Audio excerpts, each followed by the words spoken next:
Feral by Night is a storytelling series of eerie tales and all the things that go bump in the night. I'm Papa G, and this is Feral by Night. Free episodes release every week, but premium members on Patreon or Buzzsprout can double their weekly stories with extra subscriber-only episodes. So turn the lights down and settle in. Some stories are better heard after dark.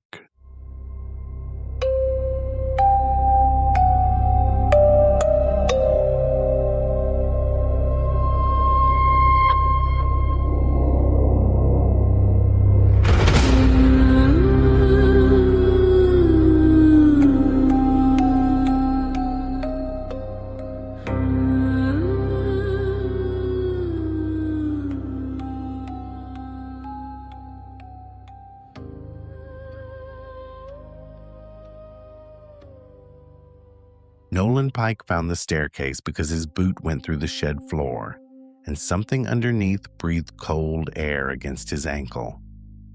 The shed had been leaning sideways since he bought the place. It sat at the back of the yard under a black walnut tree, patched with old tin, warped plywood, and one cloudy little window that looked toward the house. Nolan had told himself for 6 months that he'd tear it down when the weather warmed up. By the first Sunday in May, the roof had started to sag, and rainwater had made one corner smell like rot. He wasn't trying to uncover anything. He was just trying to make the backyard look less like the last owner had given up on it.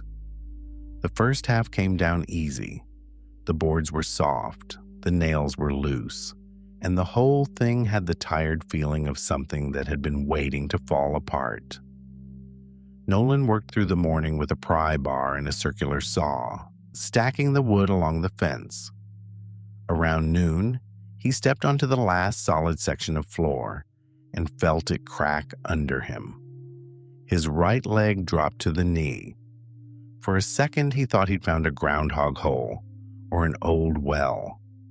He grabbed the sidewall, pulled himself back, and sat there breathing hard with splinters in his palms.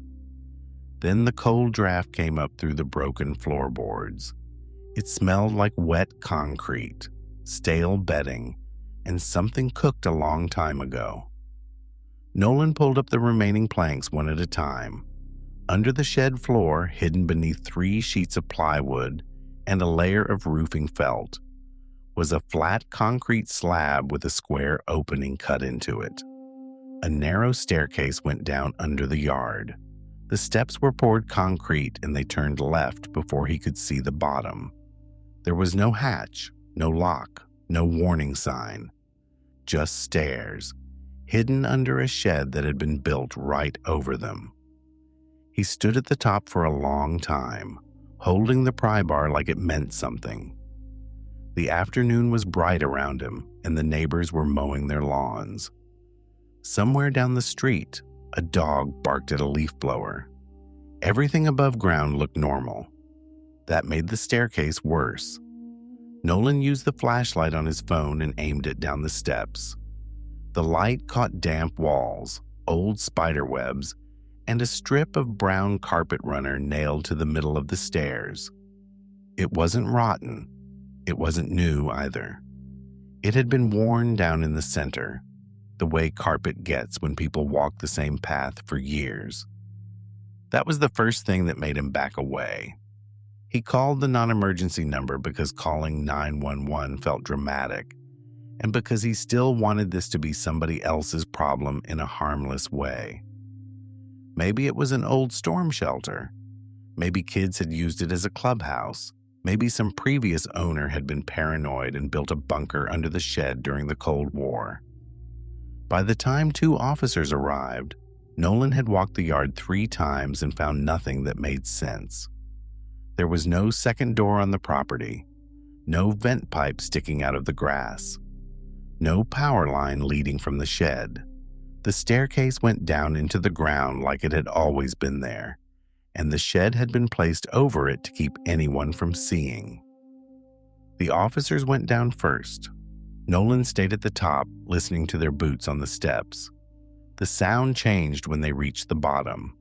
It went from sharp concrete knocks to a dull thud, like they had stepped into a room with carpet.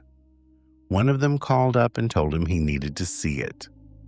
Nolan didn't want to go down, but he also knew he'd never sleep in that house again if he didn't. He followed the stairwell slowly, one hand against the damp wall. The air got colder with each step. At the turn, the yard disappeared behind him, and the light from above stopped reaching the bottom. The room under the shed was bigger than the shed itself. It had a low ceiling, concrete walls, and an old braided rug spread across the floor. There was a cot against one wall with a gray blanket folded at the foot. A wooden table sat beside it with a lamp, a tin plate, a mug, and a little stack of crossword books. Shelves lined the far wall. They held canned peaches, batteries, jars of instant coffee, matches, notebooks, folded clothes, and a pair of men's house slippers placed neatly side by side. Someone had been living there. That was what Nolan thought first. Not years ago. Not as some old story.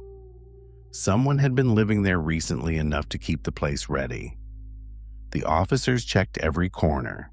They opened a small cabinet, looked under the cot, tapped at the walls, and searched for a hidden door. There wasn't one.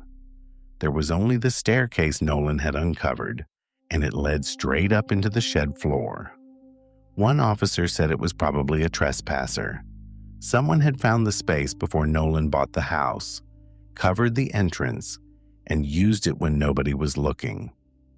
The other officer sounded less convinced, but he didn't say that in so many words. He just kept looking at the room, then up at the ceiling, then back at Nolan. Nolan asked how someone could get in and out if the shed floor had been nailed down. The officer told him they'd make a report. That wasn't an answer. They took photos, bagged a few items, and told Nolan to keep away from the stairs until someone could come back during the week. Before they left, one of them helped him drag a sheet of plywood over the opening. Nolan weighed it down with 2 cinder blocks and the rusted base of an old garden tiller. That evening, he locked every door and window in the house. He lived alone, which had never bothered him before. The house was small, with 2 bedrooms, a narrow kitchen, and a living room that faced the street. He could hear most of it from anywhere inside. If the furnace kicked on, he heard it. If the refrigerator clicked, he heard it. If a branch touched the siding, he knew which window it touched. After finding the room under the shed, the house sounded different. Around midnight, Nolan woke up to the smell of instant coffee. He sat up in bed and knew it wasn't coming from the kitchen. He didn't own instant coffee. He hadn't made coffee at all that night. The smell was faint, but it was there, bitter and dry, mixed with the damp concrete smell from the staircase. He got up and turned on every light between the bedroom and the back door. The kitchen was empty. The counters were clear. The back door was locked. Outside, the yard was dark except for the porch light shining over the torn-down shed. The plywood was still over the opening. Nolan watched it through the window for almost a minute. Then something underneath it knocked once. It wasn't loud. It wasn't a bang. It sounded like the end of a broom handle tapping the underside of the board. Nolan didn't go outside. In the morning, he found the plywood exactly where he'd left it. The cinder blocks were still in place. The tiller base hadn't moved, but the back porch steps were wet, even though it hadn't rained, and there was a muddy print on the second step. It looked like a bare heel. That was when Nolan stopped treating it like a weird discovery and started treating it like a threat. He called the police again. They sent the same officer from the day before, and Nolan could tell from the man's face that the department had already decided what kind of call this was. The officer looked at the porch step, looked at the covered staircase, and said the print could have been there already. Nolan told him about the knock under the plywood. The officer didn't laugh, but his eyes moved toward the neighbors' houses. He explained that animals could get under boards, wood could settle, and old concrete could carry sound in strange ways. He said Nolan should put up a temporary fence around the opening and wait for the property office to check old permits. Nolan asked if anyone was going back down. The officer said there was no sign anyone had entered. Nolan almost asked how anyone would enter a room sealed beneath his shed, but he already knew he wouldn't like the answer. After the officer left, Nolan went down himself. He told himself he was only going to take pictures because pictures were harder to dismiss. He lifted the plywood, set the cinder blocks aside, and stood at the top of the stairs with his phone in one hand and a hammer in the other. The carpet runner on the steps looked darker than before. The air smelled stronger. At the bottom, the lamp on the table was on. It gave off a weak yellow light, even though Nolan hadn't seen an outlet and the officers had taken the batteries from the shelf. He stood on the last step, staring at it, feeling his mouth go dry. The room had changed. The cot was still there. The blanket was still folded. The shelves were still lined with cans and jars. But the tin plate on the table had been washed and set upside down on a towel. The mug had been moved to the edge of the table. The crossword books were stacked neatly, largest to smallest, and beside them was Nolan's garage door opener. He had left it in the cup holder of his truck. Nolan backed up the stairs without turning around. Halfway up, his heels slipped on the carpet runner, and he caught himself hard against the wall. The hammer hit the concrete and bounced down 3 steps. He left it there. By sunset, he had called a contractor and arranged for concrete to be poured into the stairwell. The contractor couldn't come until Wednesday. That left 2 nights. Nolan spent the first one awake on the living room couch with the lights on and a chair wedged under the back door handle. He hated that he did it. He hated even more that it made him feel a little better. At 3:12 in the morning, the basementless house made a basement sound. It came from under the kitchen floor, a slow scrape, then another, then the heavy, careful sound of someone moving furniture below him. Nolan stood in the living room and stared toward the kitchen. His house didn't have a basement. The crawl space was barely 2 feet high, and he had seen it during inspection. Pipes, insulation, dirt, and cinder blocks. No room for a person to stand, no room for a table, or a cot, or someone dragging a chair across a floor. The scraping stopped. Then the kitchen vent breathed out cold air that smelled like wet concrete and instant coffee. Nolan left the house before dawn and sat in his truck at the grocery store until the sun came up. When he came back, the chair was still under the door handle. The locks were still set. Nothing in the kitchen had moved, but his muddy hammer was lying on the counter. He didn't go to work. He didn't answer his phone. He spent the day in the yard, tearing apart the rest of the shed and throwing every board into a rented dumpster. He wanted the whole thing gone before the concrete crew arrived. He wanted open sky over the stairs. He wanted neighbors to be able to see the hole from their windows. Late that afternoon, while pulling up the last section of wall frame, he found writing on the inside of one board. It had been hidden between 2 layers of plywood. The letters were scratched deep with a nail or a knife. They weren't decorative. They weren't a child's game. They were plain block letters, written by someone who wanted the warning to last. The message said the shed had to stay over the steps. Nolan stood there with the board in his hands and read it again. Beneath the warning, in smaller letters, someone had scratched a list of names. He recognized 2 from old mail that still came to the house sometimes. Previous owners. people who had lived there before him. At the bottom of the list was his own name. The letters were fresh enough that pale wood showed inside the scratches. That night, Nolan parked his truck in the driveway facing the backyard and slept sitting up with his phone in his lap. Sleep came in pieces. Every time he opened his eyes, the torn-down shed was still gone, and the plywood still covered the stairwell. Just before morning, he woke to movement in the side mirror. A man was standing at the top of the stairs. Nolan grabbed the door handle and froze. The figure was only a shape in the gray light, but it was tall, thin, and barefoot. It stood on the concrete slab where the shed had been, looking toward the house. Nolan couldn't see its face. Then it bent down, gripped the edge of the plywood from underneath, and lowered it back over the opening. By the time Nolan got out of the truck, the yard was empty. The contractor arrived at 9 with 2 men, a small mixer, and the cheerful impatience of people who had seen enough strange old properties to stop asking questions. Nolan showed them the staircase and told them to fill the whole thing. The contractor looked down into the dark, made a face at the smell, and said they'd start by tossing debris into the bottom so the concrete had something to catch on. One of the workers carried down the first load. He came back up slower than he went down. He told the contractor there was furniture in the way. Then he said there was a bed, a table, and a lamp. Nolan said they already knew that.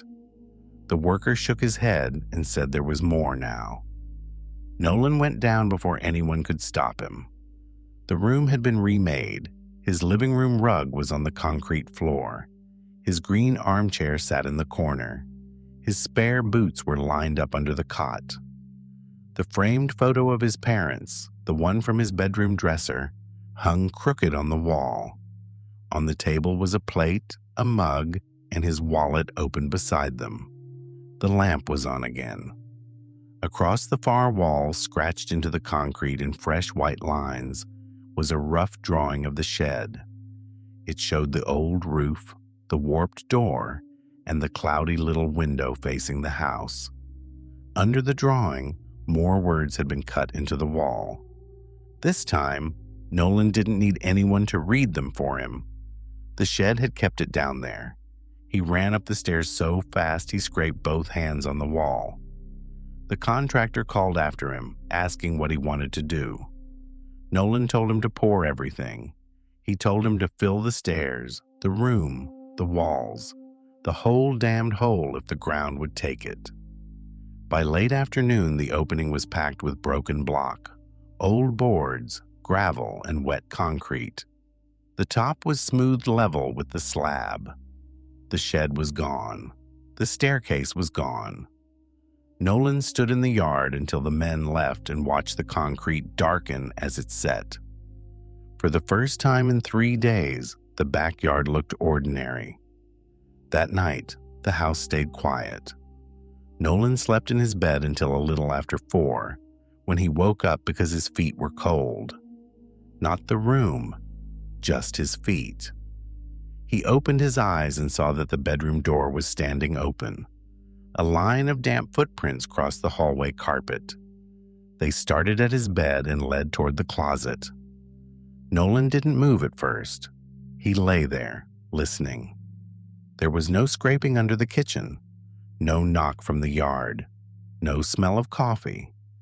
Then light came from under the closet door. It was the same weak yellow light from the lamp under the shed. Nolan got out of bed because there was nothing else to do. He crossed the room, reached for the knob, and opened the closet. The clothes were gone. The shoes were gone. The floorboards were gone.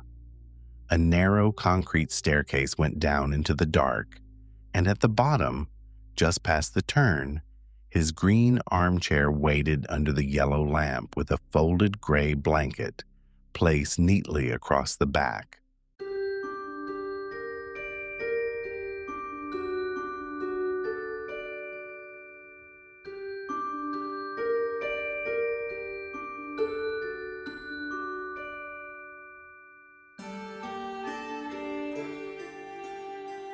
Feral by Night is the sister podcast to The Feral Folklorist. You can find information for both podcasts at feralfolklorist.com. If you'd like more Feral by Night each week, premium members on Patreon or Buzzsprout get extra subscriber-only episodes that don't appear on the public feed. You can become a patron at patreon.com/PapaG or subscribe through the Buzzsprout premium membership options. And if you're ever in the market for metaphysical supplies, our store, Aroma G's Botanica, has been weaving magic for over 25 years. That's over at aromags.com.